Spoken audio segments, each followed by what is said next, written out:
Wieder einen Schritt weiter. So, jetzt soll man nur zum Ohren, ne? Genau. Seit 3 Jahren renoviert Florian Gröninger einen alten Bauernhof. Jetzt ist das Schlafzimmer fertig und dort will er diesen Naturholzschrank aufstellen. Ja, da musst du Kompromisse machen. Also musst du immer ein bisschen hantieren und so weiter und die Türen sind nicht so hoch und so weiter, musst du schauen. Das wird jetzt dann sowieso ein Thema werden, wenn wir den Treppenaffe bringen.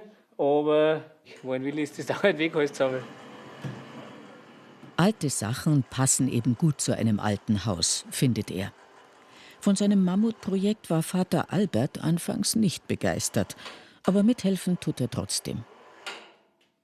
Ja, mir gefällt das schon. Aber wenn ich ehrlich bin, gefällt mir aber, wie ich auf die Nacht ankomme. Warum? Ja, weil es ja doch, jeder macht das nicht. Auf der Baustelle noch wohnen. Ne? Aber die haben ihre Freude damit und wenn es so ist, dann ist es gut. 2017 entdecken der Musiker Florian und seine Frau Eva, die beim Oberpfälzer Lokalsender arbeitet, diesen Hof in Ensdorf bei Amberg bei eBay Kleinanzeigen. Ganz genau passt. Er ist alt, groß und unrenoviert. Und seine Sanierung, so schätzt ein Architekt, soll 700.000 bis 800.000 Euro kosten. Utopisch für das junge Paar. Trotzdem kaufen sie den Hof und Florian versucht, so viel wie möglich selbst zu machen. Wenn du dann siehst, dass so Häuser in Ständerbauweise auf einen Tag oder 1,5 hingestellt werden und wir dann jetzt da irgendwie seit 3 Jahren umeinander haben wir doch geschlagene 2 Räume. Natürlich denkst du dann, was soll der Krampf oder bist jetzt du komplett blöd? Warum machst du das Leben so schwer? Aber wenn du dann das Ergebnis siehst und dann so umschaust und dann sind wir noch nicht so lange in dem Schlafzimmer herin und jedes Mal, wenn wir reingehen, denkt man sich, es ist einfach ein Traum. Wände verputzen, beim Fenstersetzen helfen. So, jetzt.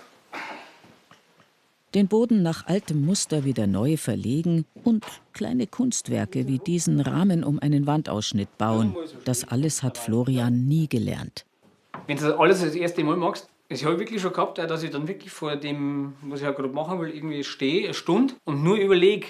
Weil du musst ja immer dann, wenn ich jetzt das mache, dann passiert das. Und wenn das passiert, dann passiert aber das und so weiter. Da musst du halt wirklich alle Eventualitäten einmal bedenken. Und dass das dann doppelt und dreifach so lange dauert, ist auch ganz normal. Steht der Schrank? Ja. Jawohl, ein kleiner Schrank. Bei uns ist irgendwie alles schief und braucht Unterlegteil, weil alles sonst wackelt.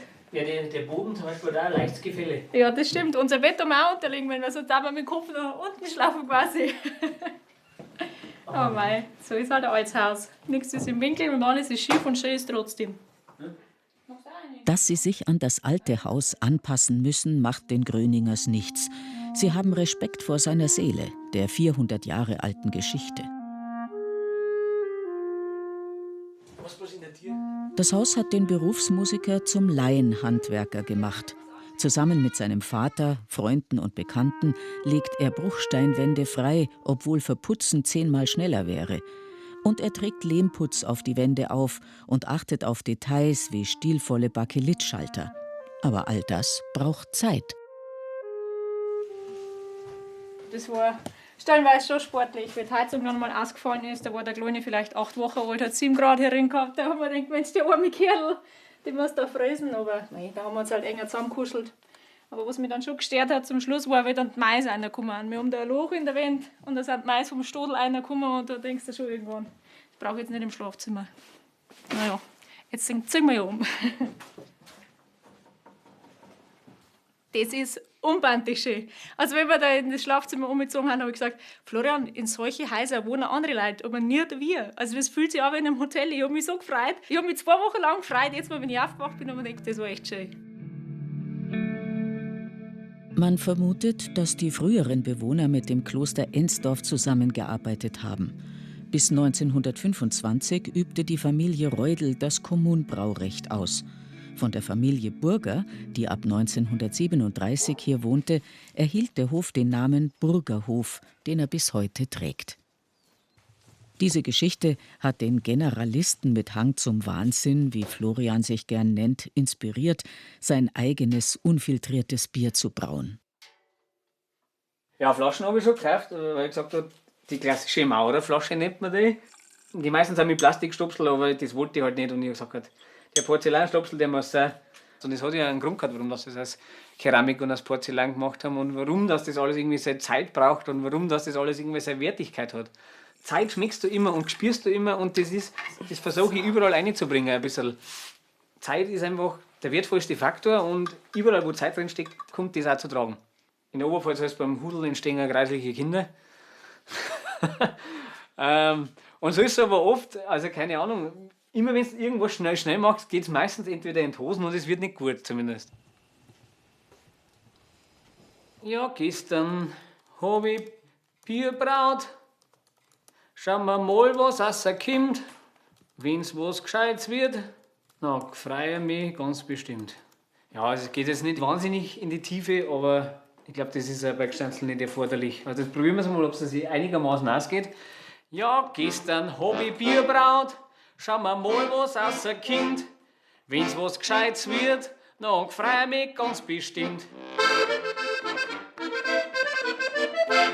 Ja, geht sich schon aus. Aber bis dahin, bis meins fertig ist, habe ich gesagt, mal mich noch von den Profis bedienen. Also von dem her. Mit Gstanzl, das ist angegangen. Ehrlich gesagt, da hat mir meine Mama noch Gstanzl geschrieben, weil ich selber noch gar nicht schreiben habe können. Für einen Geburtstag einmal vom Nachbarn. Dann habe ich halt da weiter gespielt. Nach der Schule hast du irgendwann gesagt, ja, was machst du jetzt? Und Musik, die brotlose Kunst und so weiter. Dann habe ich gesagt, ja, jetzt machst du irgendwann mal was anderes. Dann habe ich Jura studiert und dann habe ich ein bisschen gearbeitet und dann habe ich gesagt, das ist irgendwie nicht so das, was das meine ist. Und dann hat sich das mit der Musik so ein bisschen herauskristallisiert. Und dann habe ich gesagt, das muss ich jetzt machen. Die Gelegenheit mal jetzt beim Schopf packen und jetzt mache ich das. Und jetzt, solange ich noch jung bin, kann ich das machen. Und was Vernünftiges kann ich, wenn ich alt bin, auch noch machen. Florian wird Berufsmusiker. Erst als Frontmann bei der Bierzeltband Grögötz Weißbier, später dann als Tubist und Posaunist bei der oberbayerischen Popband Dejo wieder.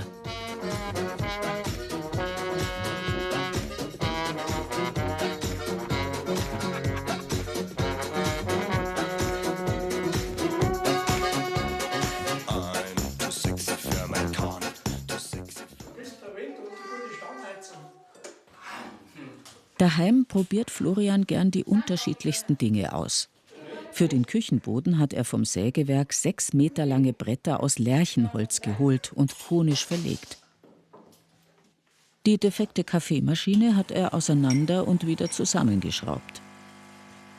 Nebenbei schnitzt er Edelweiß aus Holz, bürstelt die alten Balken und kreiert Lampen mit Trophäen von seiner Jagerei. Ja, manchmal beißen wir dann schon in so Sachen rein, wo ich da sage, da gebe ich einfach ums Frecken nicht nach. Und das ist dann für mich anstrengend, aber ich glaube für die Eva dann teilweise noch anstrengender, weil die halt das dann quasi ein bisschen abfangen muss. Aber da führt dann einfach auch kein Weg drauf vorbei. Also wenn dann das jetzt ich mir zum Ziel gesetzt habe, dann wird das auch gemacht und dann mache ich es so lange, bis es passt, egal wie lange das dauert. Wie ist er dann? Ja, also ich muss das ehrlich gesagt bewundern, weil das ist ihm eigentlich völlig wurscht, ob es jetzt Bierbrauen ist oder Dirndl oder Eckbänkenschreinern. Er sagt, das mache ich und ich sage, dann kannst du das überhaupt? Und er sagt, ja, das würde ich dann schon sehen.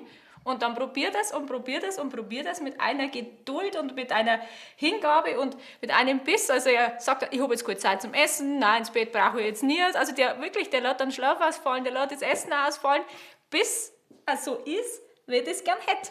Also das ist aber eigentlich das, was ich echt am meisten bewundern muss. Diese Neugierde auf alles und dann auch diesen Mut, das auszuprobieren. Wenn ein Projekt abgeschlossen ist, kommt schon das nächste. Und meistens läuft dann gedanklich schon parallel das allernächste. Jetzt beim Dirndl, ich möchte nur einen Trachtenrock nähen oder wie war das eigentlich, wenn ich dann einmal vielleicht selber ein Leder gerbe und dann einmal eine Lederhosen machen. Also da kommt er dann immer vom Hundertste ins Tausendste und die Liste ist so lang, dass der Florian immer sagt, mein Leben lang nie aus, damit ich das alles ausprobieren kann, was ich möchte. Auch für ihre Hochzeit 2018 hat Florian eigene arbeitsintensive Ideen. Er macht selbst Reiberknödel für 100 Gäste und damit alle an einem Tisch sitzen können, schreinert er die Tafel einfach selbst.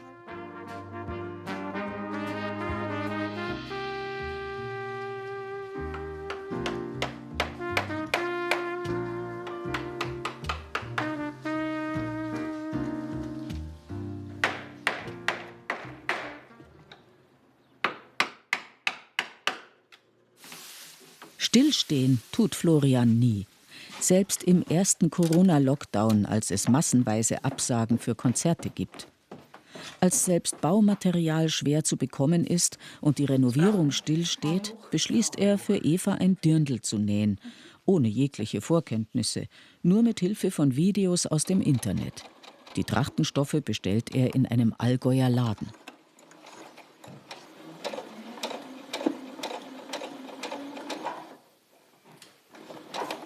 Wenn einer noch nie genäht hat und nicht einmal eine eigene Nähmaschine hat und muss sich die von der Mama holen und sagt, alles klar, jetzt möchte ich ein Dirndl nähen, dann darf man im ersten Moment auch denken, also ja, kannst du schon machen, aber geht halt dann in die Hosen. Also, und so hat die Dame, von dem, wo ich die Stoffe bestellt habe, auch gesagt, was hast du denn vor, wegen der Stoffmenge? Und ich gesagt, ja, ich möchte ein Dirndl nähen. Und dann hat sie gesagt, ach so, du bist ein Schneider. Und so, nein, ich bin kein Schneider. Ach so, aber du hast schon mal einen Kurs gemacht, oder also du kannst schon nähen. So, nein, ich habe eigentlich noch nie genäht.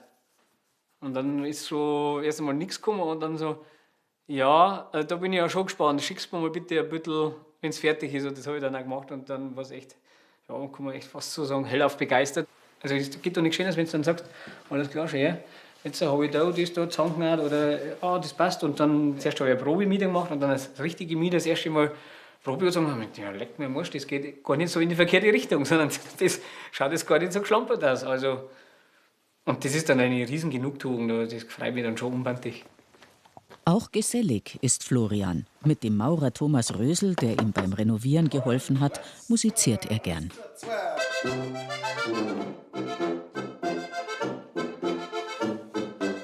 Das Wichtigste im Leben ist eigentlich glücklich sein, weil alles andere funktioniert dann auch. Das Musikspielen macht mich glücklich, wenn ich Bullock fahren kann, macht mich glücklich, meine Familie macht mich glücklich, das Haus macht mich glücklich. Das sind so viele kleine Sachen, das kann ich jetzt wirklich schlecht auf eins festlegen. Das Gesamtpaket halt einfach.